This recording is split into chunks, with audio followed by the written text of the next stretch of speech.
Yes, hello and welcome back. My name is Raza Ahmed और again आज हम एक और सीरीज़ करेंगे इस टॉपिक से, रिफ्लेक्शन टॉपिक से। और ये टॉपिक लास्ट होगा, इस पूरे टॉपिक से जो ये आज का लेक्चर बन रहा है ये लास्ट होगा। तो यहाँ पे हम बेसिकली करने क्या वाले हैं, 5 मार्क्स के क्वेश्चंस जो हम ऑलरेडी कर चुके हैं इससे पहले वाले लेक्चर में। जो लोग यहाँ नए हैं मैं उन्हें बता दूं, हम लोग most important previous year questions कर रहे हैं। अब ये 1 मार्क्स के क्वेश्चंस भी हमने किया है, 2 मार्क्स का क्वेश्चंस भी हमने किया है, 3 एंड 5 मार्क्स का क्वेश्चन आज इसका लास्ट टॉपिक है। इसका जो भी लेक्चर्स है, जो भी प्लेलिस्ट है, जो भी वीडियोज़ है वो डिस्क्रिप्शन में आपको मिल जाएगा पार्ट बाई पार्ट। नाउ आज के लेक्चर में देखो 5 मार्क्स का क्वेश्चन हमने पिछले वाले वीडियो में भी किया था, एटलीस्ट 4 क्वेश्चन हमने किया था इसके ऊपर 5 मार्क्स वाले क्वेश्चन से। आज दो टॉपिक नहीं, आज 2 क्वेश्चंस हम लोग और करने वाले हैं और फिर रिफ्लेक्शन का टॉपिक पूरा कंप्लीट हो जाएगा। उसके बाद हम रिफ्रैक्शन शुरू करेंगे और रिफ्रैक्शन में भी उसी तरह से 1 मार्क्स के questions, 2 marks, 3 marks and 5 marks के सारे क्वेश्चंस को सेपरेटली हम करेंगे। तो फटाफट से ये दोनों क्वेश्चंस हम डिस्कस कर लेते हैं। तो द फर्स्ट क्वेश्चन, ज़्यादा टाइम वेस्ट नहीं करेंगे, दोनों क्वेश्चन फटाफट कर लेते हैं। So draw ray diagrams to show the principal focus of concave mirror and convex mirror. पहले तो स्क्रीनशॉट ले लो क्वेश्चन का, उसके बाद यहाँ पे सॉल्व करेंगे। पहले स्क्रीनशॉट ले लो फटाफट। चलो, तो हमें क्या बोल रहा है कि आप सबसे पहले रे डायग्राम बनाकर दिखाइए कॉनकेव प्रिंसिपल फोकस का इन case of concave mirror and convex mirror. आइए देख लेते हैं।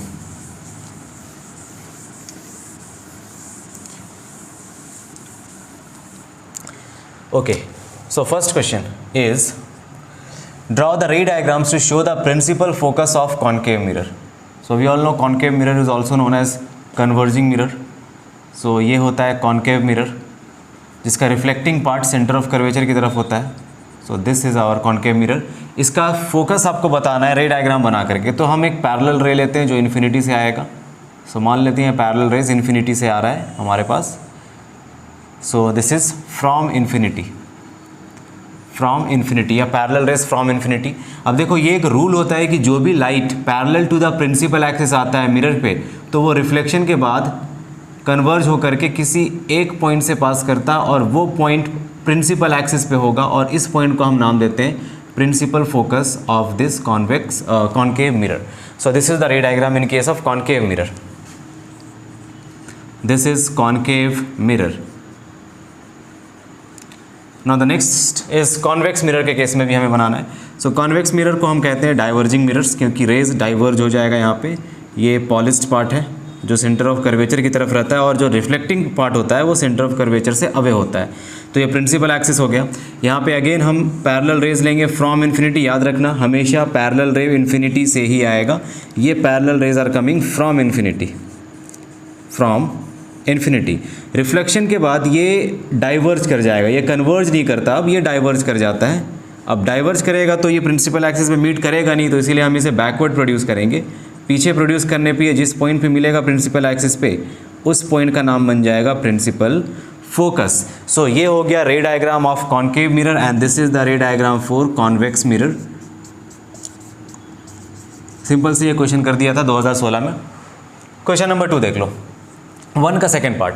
Consider the following diagram. ये जो नीचे डायग्राम गिवन है ये देखना है आपको। Consider this diagram. Okay, consider this diagram in which M is a mirror. ये पार्ट एक मिरर है, this is M is the mirror and P is an object. ये P ऑब्जेक्ट है and Q is it's magnified image. ये Q इस P का image है, ये ऑब्जेक्ट है, ऑब्जेक्ट यहाँ रखा गया, ये यहाँ पे कोई मिरर है और इमेज यहाँ पे बन रहा है। अभी तक आपको समझ में आ गया होगा ये कौन सा मिरर है। अगर आपने रे डायग्राम को प्रॉपर्ली किया होगा तो आपको समझ आ गया होगा ये मिरर कौन सा मिरर है। ऑब्जेक्ट रखने पे इमेज इससे ज़्यादा बड़ा बन रहा है और पीछे साइड में बन रहा है। Okay, formed by the mirror. State the type of mirror M। तो ऐसा तब होगा जब ये मिरर होगा कॉनकेव, जब ये कॉनकेव मिरर होगा तब होगा, और ऑब्जेक्ट को पोल और फोकस के बीच में जब रखा जाएगा कहीं पे, देखो ये पोल है और ये फोकस है, इसके बीच में कहीं ऑब्जेक्ट है तो ऑब्जेक्ट का इमेज बन रहा है इस साइड पे, वर्चुअल इरेक्ट इमेज बनता है, सबको पता है। ये है when the object is placed between pole and focus of a concave mirror the image is formed behind the mirror. और ये इमेज का प्रॉपर्टी ये होता है, दैट कैरेक्टरिस्टिक ये होता है दैट ये इमेज इरेक्ट बनता है और मैग्नीफाइड बनता है। तो सबसे पहला क्वेश्चन क्या था हमारे पास, आप बताइए मिरर कौन सा है। तो मिरर कौन सा होगा, कॉनकेव मिरर। याद रखना जब भी मैग्नीफाइड इमेज बनेगा, वर्चुअल इरेक्ट और मैग्नीफाइड इमेज बनेगा तो मिरर कॉनकेव होगा। Virtual erect and magnified image के केस में मिरर कॉनकेव होगा। And one characteristic property of the image Q, image का एक प्रॉपर्टी आपको बताना है। तो एक प्रॉपर्टी क्या होगा, image is formed virtual and erect, image is formed virtual as well as erect. Simple सा क्वेश्चन पूछ दिया गया था 2016 में रे डायग्राम से। तो ये था क्वेश्चन नंबर 1। क्वेश्चन नंबर 2 देख लेंगे। एक बार क्वेश्चन नंबर 2 पढ़ लेते हैं। Suppose you have 3 concave mirrors. सबसे पहला इंफॉर्मेशन क्या है, हमारे पास 3 कॉनकेव मिरर्स है। There are 3 concave mirrors A, B, C। Okay, so first concave mirror A, second concave mirror B, third concave mirror C। तो ये हमारे पास 3 कॉनकेव मिरर्स गिवन है। नाउ अब हमें क्या बोल रहे हैं, आगे पढ़ते हैं। ऑफ फोकल लेंथ 10 सेंटीमीटर, इस वाले कॉनकेव मिरर का फोकल लेंथ 10 सेंटीमीटर्स, इस वाले का फोकल लेंथ 15 सेंटीमीटर्स और नेक्स्ट वाले का फोकल लेंथ 20 सेंटीमीटर्स। सारा का सारा ये तीनों कॉनकेव मिरर्स है। For each concave mirror, you perform the experiment of image formation for 3 values। 3 value के लिए एक्सपेरिमेंट करना है सारे मिरर्स के साथ। Values of object distances. Okay, सबसे पहला ऑब्जेक्ट डिस्टेंसेस है यू ए मान लेते हैं इसे। U A is 10 centimetre. इसके लिए परफॉर्म करेंगे तीनों केसेस में। पहले ऑब्जेक्ट को इस मिरर में रखेंगे जिसका फोकल लेंथ 10 सेंटीमीटर है। फिर इसी ऑब्जेक्ट को इस मिरर में रखेंगे जिसका फोकल लेंथ है 15 सेंटीमीटर। फिर इसी ऑब्जेक्ट को इस मिरर में रखेंगे जिसका फोकल लेंथ 20 सेंटीमीटर है। ये है first. Okay, next is object distance. Second case में हम देख लेते हैं, यू ए नहीं करते, इसे U1 कर देते हैं। ओके, U1, U2, तो ये है 20 centimetre and the last one is U3, ये है 30 सेंटीमीटर्स। बस इसको समझना, ये अच्छा क्वेश्चन है। By giving reasons answer the following. तो क्वेश्चन क्या क्या है देख लो। For the 3 object distances, identify the mirror or the mirrors which will form an image of magnification -1। तो फर्स्ट क्वेश्चन हमसे क्या कह रहा है कि आप एक ऐसा सिचुएशन आइडेंटिफाई करो या ऐसा 3 ऑब्जेक्ट डिस्टेंसेस में से for the 3 object distances, 3 object distances में से एक ऐसा मिरर आइडेंटिफाई करो जिसका मैग्निफिकेशन कितना होगा, मैग्निफिकेशन होगा -1। सबसे पहले यहाँ पे ये समझो कि मैग्निफिकेशन -1 कॉनकेव, देखो ये कॉनकेव मिरर है। -1 मैग्निफिकेशन कॉनकेव मिरर में सिर्फ एक ही सिचुएशन पे आता है, when the object is at centre of curvature. When the object is at C, जब ऑब्जेक्ट C पे होगा, मतलब सेंटर ऑफ कर्वेचर पे होगा कॉनकेव मिरर में, तभी मैग्निफिकेशन -1 बनेगा। इसको ज़रा समझो। ये देखो मेरे पास प्रिंसिपल एक्सिस है, ये हो गया हमारा कॉनकेव मिरर। अगर ये सेंटर ऑफ कर्वेचर है तो ऑब्जेक्ट जस्ट इसके ऊपर इस तरह से रखा होना चाहिए, ए बी इस तरह से रखा होना चाहिए। तो रिफ्लेक्शन के बाद जो भी इमेज बनेगा वो जस्ट ऑब्जेक्ट के नीचे बनता है। आई होप आपको ये मैग्निफिकेशन पता हो, आपको रे डायग्राम पता होगा कि क्या होता है, किस तरह इमेज बनता है, और रे डायग्राम आपको याद होगा। याद नहीं है तो फटाक से एक बार लिंक चेक करो, प्लेलिस्ट चेक करो, नीचे डिस्क्रिप्शन चेक करो, सारा डिटेल वहाँ पे लेक्चर्स आपको मिल जाएगा। तो जब आप सेंटर ऑफ कर्वेचर पे, ये C is the centre of curvature, A B is the height of the object, तो जब आप सेंटर ऑफ कर्वेचर पे ऑब्जेक्ट को रखते हो तो इमेज जस्ट इसके नीचे बनता है। और एक और बात, जिस हाइट का इमेज होगा उसी हाइट का, जिस हाइट का ऑब्जेक्ट होगा उसी हाइट का इमेज बनेगा। मान लो कि तुम्हारा ऑब्जेक्ट है 5 मीटर का, तो इमेज भी 5 मीटर का ही बनेगा। अब देखो, हाइट ऑफ द इमेज और हाइट ऑफ द ऑब्जेक्ट दोनों बराबर है, तो मैग्निफिकेशन क्या हो जाएगा 1, बिकॉज मैग्निफिकेशन होता है HI/HO, तो HI/HO दोनों बराबर है तो 1 आ गया। अच्छा, ये जो है HI/HO दोनों कट जाएगा, आंसर आएगा 1, तो क्योंकि दोनों बराबर है। अब ये मैग्निफिकेशन 1 तो है, बट कहाँ पे बन रहा है इमेज, प्रिंसिपल एक्सिस के नीचे या ऊपर? जब भी इमेज प्रिंसिपल एक्सिस के नीचे बने तो मैग्निफिकेशन नेगेटिव, जब ऊपर बने इमेज तो पॉजिटिव। जैसे इससे पहले वाले केस में जहाँ पे ये डायग्राम गिवन था, यहाँ पे ऑब्जेक्ट बन रहा था, मैग्नीफाइड इमेज बन रहा था, तो प्रिंसिपल एक्सिस के ऊपर इमेज बन रहा था। इस केस में मैग्निफिकेशन पॉजिटिव होगा और ग्रेटर देन 1 होगा, और इक्वल ऑब्जेक्ट और इमेज इक्वल होगा तो 1 होगा, और क्योंकि प्रिंसिपल एक्सिस के नीचे आ रहा है तो ये -1 होगा। तो यहाँ पे देखो मैग्निफिकेशन -1 सिर्फ इस केस में आएगा, मतलब कि ऑब्जेक्ट डिस्टेंस और इमेज, यहाँ पे फोकल लेंथ 10 सेंटीमीटर है, एक सेकंड रुक जाओ।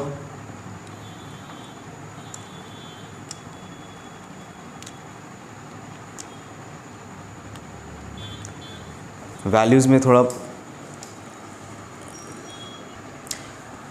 तो यहाँ पे देखो मैग्नीफिकेशन -1 तभी होगा जब इस वाले सिचुएशन को लेंगे हम, जब हम इस ऑब्जेक्ट को इस मिरर के साथ रखेंगे तब होगा। कैसे होगा, यहाँ पे बोल दिया गया है कि फोकल लेंथ है 10 सेंटीमीटर, तो we know that focal length is the half of radius of curvature, तो ये फोकल लेंथ है।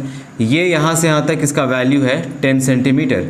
अगर ये 10 सेंटीमीटर का है तो बताओ ये कितना होगा, ये और ये बराबर होता है, ये 10 सेंटीमीटर तो ये भी 10 सेंटीमीटर होगा। सेंटर से इस पोजीशन तक इसे कहते हैं पोल, पोल से सेंटर को हम कहते हैं रेडियस ऑफ कर्वेचर, पोल से फोकस को हम कहते हैं फोकल लेंथ। फोकल लेंथ जितना होता है उतना ही ये होता है, मतलब कि ये देखो फोकल लेंथ होता है ट्वाइस ऑफ, फोकल लेंथ होता है half of the radius r/2, मतलब कि रेडियस जो हो जाएगा वो हो जाएगा twice of the focal length, radius हो जाएगा twice of the focal length. तो हमें अगर ये चाहिए तो फोकल लेंथ को डबल करना पड़ेगा। हमें पता है फोकल लेंथ फर्स्ट वाले केस में मिरर में 10 सेंटीमीटर है, इसका डबल कर दोगे 20 सेंटीमीटर आ जाएगा। तो यहाँ से यहाँ तक का डिस्टेंस कितना है, ये हो गया 20 सेंटीमीटर, क्योंकि ये हमें गिवन था। मिरर ए के केस में हम बोल रहे हैं, फर्स्ट मिरर के केस में, फर्स्ट वाले मिरर में फोकल लेंथ 10 सेंटीमीटर था, तो इसका रेडियस ऑफ कर्वेचर जस्ट इसका डबल हो जाएगा 20 सेंटीमीटर। तो इस वाले मिरर में अगर हम सेकेंड ऑब्जेक्ट, मतलब जो एक ऑब्जेक्ट हमें रखना था 20 सेंटीमीटर पे, अगर हम इस वाले ऑब्जेक्ट को इस वाले मिरर में रखते हैं तो हमारा मैग्नीफिकेशन आएगा -1। होप आपको समझ आ रहा होगा। देखो ये सारा मिरर्स गिवन है, इन सारे मिरर्स के साथ पहले इस मिरर के साथ ये तीनों ऑब्जेक्ट रखकर देखना है, एक्सपेरिमेंट करना है, क्या क्या वैल्यूज आता है ऑब्जर्व करना है जो भी आ रहा है। फिर इस वाले मिरर के साथ इन तीनों को रखकर देखना है, एक एक करके, पहले इसको रखना है, फिर इसको रखना है, फिर इसको रखना है और चेक करना है क्या क्या रिजल्ट आता है। फिर इस वाले मिरर के साथ इन तीनों को रखकर देखना है क्या क्या वैल्यूज आता है। जैसे एक एग्जाम्पल मैं लेकर आपको बता रहा हूँ कि मैंने लिया एक मिरर जिसका फोकल लेंथ है 10 सेंटीमीटर, इस मिरर का फोकल लेंथ है 10 सेंटीमीटर। तो इस वाले मिरर के साथ सबसे पहले हम ये ऑब्जेक्ट रखेंगे, ऑब्जेक्ट को सबसे पहले 10 सेंटीमीटर पे रखेंगे। तो अगर हम ऑब्जेक्ट को 10 सेंटीमीटर पे रखते हैं, यहाँ पे फोकस पे रखते हैं, तो फोकस पे रखने पे ऑब्जेक्ट का इमेज, ये इमेज नहीं बनेगा, कुछ और होगा। मतलब वहाँ पे इमेज आपका बनेगा when the object is placed at focus, तो इमेज बनेगा इन्फिनिटी पे, क्योंकि पैरेलल रेज आ जाएगा, रे डायग्राम से आप समझ सकते हो। उसके बाद हम वो छोड़ेंगे, फिर उसके बाद हम 20 सेंटीमीटर पे ऑब्जेक्ट रखेंगे। 20 सेंटीमीटर जब ऑब्जेक्ट रखेंगे तो मतलब आप ऑब्जेक्ट को रख रहे हो सेंटर ऑफ कर्वेचर पे। अब सेंटर ऑफ कर्वेचर पे जब ऑब्जेक्ट को रख रहे हो तो इमेज जस्ट इसके नीचे बनेगा, तो इस केस में आएगा नेगेटिव मैग्नीफिकेशन। उसके बाद हम इसे रखेंगे, फिर हम देखेंगे क्या आएगा। लेकिन हमारा जो आंसर होगा यहाँ पे वो होगा, हम किस मिरर को यूज़ करके बना सकते हैं ऐसा केस जहाँ पे मैग्नीफिकेशन -1 आए, तो मिरर ए को यूज़ करके बना सकते हैं। और कोई मिरर को यूज़ करके बना सकते हैं क्या, नहीं बना सकते। देखो फोकल लेंथ 15 है, मतलब अगर आपको ऑब्जेक्ट में अगर आपको मैग्नीफिकेशन -1 चाहिए तो आपको ऑब्जेक्ट को 15 × 2 मतलब 30 सेंटीमीटर पर रखना पड़ेगा। यहाँ 30 सेंटीमीटर, अच्छा यहाँ पे भी तो हम कर ही सकते हैं। देखो अगर हम मिरर बी लेते हैं तो ऑब्जेक्ट को अगर 30 सेंटीमीटर पर लेंगे तब भी हम कर सकते हैं। एक और चीज़ यहाँ पे, चलो अब इसके लिए चेक कर लेते हैं। ये क्वेश्चन बहुत इंपॉर्टेंट है, अच्छा क्वेश्चन है, इसको समझो प्रॉपर्ली। एक तो हो गया कि फर्स्ट मिरर के साथ हम कर सकते हैं, सेकंड मिरर के साथ भी हम कर सकते हैं। मान लो हम ये मिरर ले रहे हैं जिसका फोकल लेंथ है 15 सेंटीमीटर, तो ये मेरा मिरर हो गया। अब इस वाले मिरर में हम फोकल लेंथ बना लेते हैं 15 सेंटीमीटर पे। So this is our focal length f। इसका डिस्टेंस यहाँ से यहाँ तक हो जाएगा। सारे डिस्टेंसेस को हमेशा पोल से मेजर करना इधर, तो ये हो गया 15 सेंटीमीटर्स का। ओके, सेंटर ऑफ कर्वेचर कहीं यहाँ पे होगा, जस्ट इसका डबल हो जाएगा, तो सेंटर ऑफ कर्वेचर हो जाएगा यहाँ से यहाँ तक 30 centimetre. So this will B 30 centimetre. अब आप बताओ क्या इस वाले ऑब्जेक्ट को 10 सेंटीमीटर पे रखोगे तो कभी नेगेटिव मैग्नीफिकेशन आएगा, नेगेटिव -1 आएगा? नहीं आएगा, क्योंकि 10 सेंटीमीटर मतलब हो गया पोल और फोकस के बीच में। जब ऑब्जेक्ट को आप इनके बीच में रखोगे तो इमेज इधर बनता है और मैग्नीफाइड इमेज बनता है, तो ये कैंसिल हो गया। फिर U2 मतलब कि अब ऑब्जेक्ट को 20 सेंटीमीटर पे रखना है, मतलब कि सेंटर ऑफ कर्वेचर और फोकस के बीच में रखना पड़ेगा। इस केस में भी इमेज वैसा नहीं आएगा जैसा हम चाह रहे हैं, क्योंकि ऑब्जेक्ट यहाँ पे रखोगे आप तो इमेज कहीं यहाँ पर बनेगा, इजंट इट? ऑब्जेक्ट यहाँ पे रखोगे तो इमेज यहाँ पे बनेगा। उसके बाद देखो 30 सेंटीमीटर पे हम रखेंगे, तो 30 सेंटीमीटर तो ये हो गया ना हमारा जस्ट सेंटर ऑफ कर्वेचर पे, ये रहा ऑब्जेक्ट 30 सेंटीमीटर पे।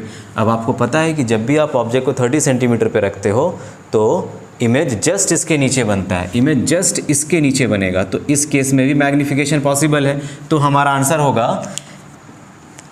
होगा फॉर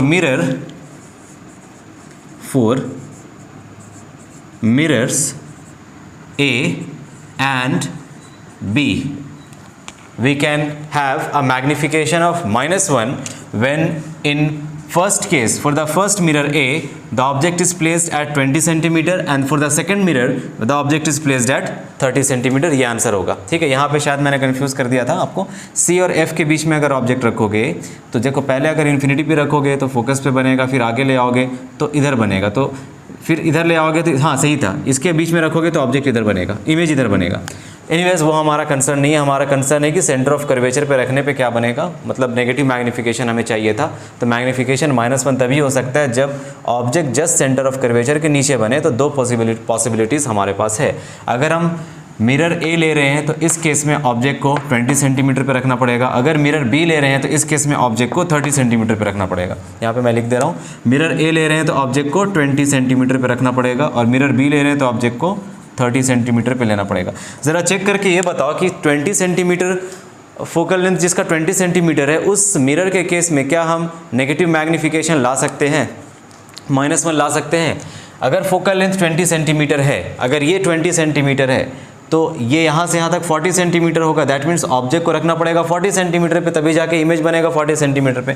यहाँ पे कोई भी ऑब्जेक्ट ऐसा नहीं है जो गिवन कंडीशन को सेटिस्फाई करेगा, मतलब ऑब्जेक्ट कभी भी यहाँ पे 40 सेंटीमीटर पे नहीं रखा जाएगा, क्योंकि तीन ही पोजीशंस हैं हमारे पास, या तो ये या तो ये या तो ये। तो यहाँ पे दो पोजीशन पॉसिबल है, ए और बी। क्लियर है आंसर? चलो नेक्स्ट क्वेश्चन देख लेते हैं। नेक्स्ट क्वेश्चन में, out of the 3 mirrors identify the mirror which would be preferred to be used for shaving purposes. Okay, अब हमें ये बताना है कि इन गिवन मिरर्स में कौन सा शेविंग मिरर्स की तरह यूज़ किया जा सकता है, कौन सा कंडीशन में हम शेविंग मिरर्स की तरह यूज़ कर सकते हैं। तो देख लेते हैं, अगेन वही सेम हम सोचना पड़ेगा हमें। अब हिट एंड ट्रायल मेथड लगा देते हैं, आइए देखते हैं। तो शेविंग, पहले तो ये कि शेविंग मिरर्स के लिए हम शेविंग मिरर्स अगर हम यूज़ कर रहे हैं मिरर को शेविंग मिरर की जैसा या फिर मेकअप मिरर की तरह, तो हमें ऑब्जेक्ट को कहाँ पे रखना पड़ेगा? हमें ऑब्जेक्ट को रखना पड़ेगा पोल और फोकस के बिल्कुल बीच में, या फिर पोल और फोकस के बीच में कहीं पे भी रख दो तो हो जाएगा। जैसे ये रहा प्रिंसिपल एक्सिस और मान लेते हैं ये है फोकस और ये है centre of curvature. Anyway centre of curvature की ज़रूरत हमें नहीं पड़ेगा, ये है पोल। तो जब पोल और फोकस के बीच में कहीं पे भी आप ऑब्जेक्ट रखोगे ना तो एक मैग्नीफाइड इमेज बनता है हमेशा, और उस वाले सिचुएशन को हम यूज़ करते हैं शेविंग मिरर्स या फिर मेकअप मिरर्स के एप्लीकेशन में। तभी हम जा करके उसको एज अ मेकअप मिरर या शेविंग मिरर यूज़ करेंगे। तो यहाँ पे कौन सा ऐसा पॉसिबल है सिचुएशन? सबसे पहले हम ए के साथ चेक कर लेते हैं। ए के साथ जिसका फोकल लेंथ 10 सेंटीमीटर है, तो ऑब्जेक्ट को आप 10 सेंटीमीटर से कम रखोगे। जैसे यहाँ पे देखो, यहाँ से पोल से फोकस ये 10 सेंटीमीटर है। अगर आपको ऑब्जेक्ट को इनके बीच में रखना है तो 10 सेंटीमीटर से कम ही होना चाहिए ऑब्जेक्ट डिस्टेंस। तो इसमें से कोई 10 सेंटीमीटर से कम है? कोई नहीं है। एक है 10, एक है 20, एक है 30, मतलब ये वाला पॉसिबल है ही नहीं। फर्स्ट मिरर के साथ हम नहीं कर सकते। सेकंड मिरर में देख लेते हैं। मान लो यहाँ पे फोकल लेंथ सेकंड मिरर में कितना है? 15 सेंटीमीटर है। चलो 15 सेंटीमीटर ले लेते हैं। अब 15 सेंटीमीटर में अगर फोकल लेंथ है 15 सेंटीमीटर, तो ऑब्जेक्ट को 15 सेंटीमीटर से कम में रखना पड़ेगा, तभी जाकर ये इन दोनों के बीच में आ पाएगा। तो ऐसा सिचुएशन हमारे पास है एक U1। अगर हम ऑब्जेक्ट को 10 सेंटीमीटर पे रखते हैं तो ऐसा पॉसिबल है। 10 सेंटीमीटर मतलब क्या? यहाँ पे हम ऑब्जेक्ट को रखते हैं तो ऐसा पॉसिबल है, क्योंकि इमेज इधर बनेगा और मैग्नीफाइड इमेज बनेगा, वर्चुअल इमेज बनेगा, इरेक्ट इमेज बनेगा। तो एक पॉसिबिलिटी तो है। अगर हम बी लेते हैं, मिरर बी लेते हैं और इसको हम रखते हैं 20 सेंटीमीटर पे, ठीक है, मिरर बी के साथ 20 सेंटीमीटर पे, ठीक है। एक ही पॉसिबिलिटी है यहाँ पे, मिरर बी, क्योंकि 20 नहीं 10 centimetre, so sorry, this will be 10 centimetres. Mirror B के साथ 10 सेंटीमीटर पे हम रखेंगे तब जाकर हो पाएगा। 20 में नहीं हो पाएगा, क्योंकि 20 में ऑब्जेक्ट कहीं इन दोनों के बीच में आ जाएगा। 30 में भी नहीं हो पाएगा। तो सिर्फ एक ही पॉसिबिलिटी है मिरर बी के साथ। सी के साथ चेक कर लेते हैं। अब सी में फोकल लेंथ 20 सेंटीमीटर है। सी में फोकल लेंथ है 20 सेंटीमीटर्स। अब देखो इसमें चेक करो, 20 सेंटीमीटर से कम में ऑब्जेक्ट को रखना पड़ेगा। तो 20 सेंटीमीटर से कम क्या होगा? यही होगा 10 सेंटीमीटर। तो सी में भी अगर मिरर सी हम यूज़ कर रहे हैं तो इसमें भी 10 सेंटीमीटर पे ऑब्जेक्ट को रखना पड़ेगा। तो ये भी पॉसिबल है। 20 पे नहीं रखेंगे, फोकस पे आ जाएगा। 30 पे भी नहीं रखेंगे, उसके बाद चला जाएगा। तो हमारे पास दो पॉसिबिलिटी है जहाँ पे हम शेविंग मिरर्स की तरह यूज़ कर पाएंगे इस मिरर को। अगर हम मिरर यूज़ करते हैं 15 सेंटीमीटर का, जो बी हमारा मिरर बी है उसका फोकल लेंथ है 15 सेंटीमीटर, तो 15 सेंटीमीटर वाले मिरर को यूज़ करेंगे और ऑब्जेक्ट को 10 सेंटीमीटर पे रखेंगे, ये हो सकता है। या फिर सी मिरर को यूज़ करेंगे जिसका फोकल लेंथ 20 सेंटीमीटर और ऑब्जेक्ट को रखेंगे 10 सेंटीमीटर पे, तो भी वो पॉसिबल है। मतलब यहाँ पे आंसर होगा mirror B and C will be used and the object will be placed at 10 centimetre and 10 centimetre in both the cases. Got it? Okay. अच्छा, इसमें पॉसिबल है कि नहीं 20 में? 20 तो हम लोग चेक कर चुके शायद। ओके, हम लोग कर चुके हैं ये चीज़। Now the last question is for the mirror B draw ray diagram for image. Okay, mirror B के लिए हमें बोला जा रहा है कि आप रे डायग्राम बनाइए। सबसे पहले हम मिरर बी बना लेते हैं। आइए देखिए, मिरर बी हम बना लेते हैं। तो मिरर बी क्या है हमारे पास मिरर बी है कॉनकेव मिरर, ये है मिरर बी। अलग अलग सिचुएशन में हमें यहाँ पे फिगर बनाना होगा। ये हमारे पास मिरर बी, ये है इसका प्रिंसिपल एक्सिस और मिरर बी का फोकल लेंथ कितना है देख लो, 15 सेंटीमीटर है। तो यहाँ पे हम लिख लेते हैं 15 सेंटीमीटर, यहाँ से यहाँ तक this is pole, this is 15 centimetre. Okay, चलो तो सबसे पहले क्या है, ऑब्जेक्ट डिस्टेंस 10 सेंटीमीटर है, तो ये तो हमें पता है ये 15 सेंटीमीटर है, ये 15 सेंटीमीटर। ओके, इसको लिखते नहीं है यहाँ पे, इसको रहने दो। ये 15 सेंटीमीटर समझ लो। अब ये 15 सेंटीमीटर और ऑब्जेक्ट को रखना है 10 सेंटीमीटर पे, तो मान लो कि ऑब्जेक्ट इन दोनों के बीच में ही कहीं आएगा, क्योंकि 10 सेंटीमीटर इनके बीच में ही आता है। अब इसका इमेज रे डायग्राम बनाना पड़ेगा हमें। तो रे डायग्राम हम किस तरह बनाएंगे? सबसे पहले तो एक पैरेलल रे निकालो यहाँ से, ये रहा एक पैरेलल रे। दूसरा रे जस्ट फोकस से पास करता हुआ, क्योंकि जो भी रे पैरेलल होता है वो रिफ्लेक्शन के बाद फोकस से पास करता है, तो एक रे ये हो गया। दूसरा रे ये हो जाएगा पोल पे, और यहाँ से ये डाइवर्जेंट रे बनता है, तभी जाकर ये जब बैकवर्ड प्रोड्यूस करेंगे तो इमेज बनेगा पीछे की साइड, और इमेज हो जाएगा virtual and erect. So this is the image, this is A B and this is A dash and B dash. So this is the ray diagram for the first case. The focal length is, यहाँ पे focal length कितना है बताओ? Focal length of mirror B is 15 centimetre and object distance is 10 centimetre. तो ये हो गया आपका फर्स्ट रे डायग्राम। सेकेंड रे डायग्राम किस में बनाना है? जब ऑब्जेक्ट 20 सेंटीमीटर पे हो। ये तो फर्स्ट हो गया। सेकेंड देखो, जब ऑब्जेक्ट 20 सेंटीमीटर पे हो, अगेन एक concave mirror, this is the case.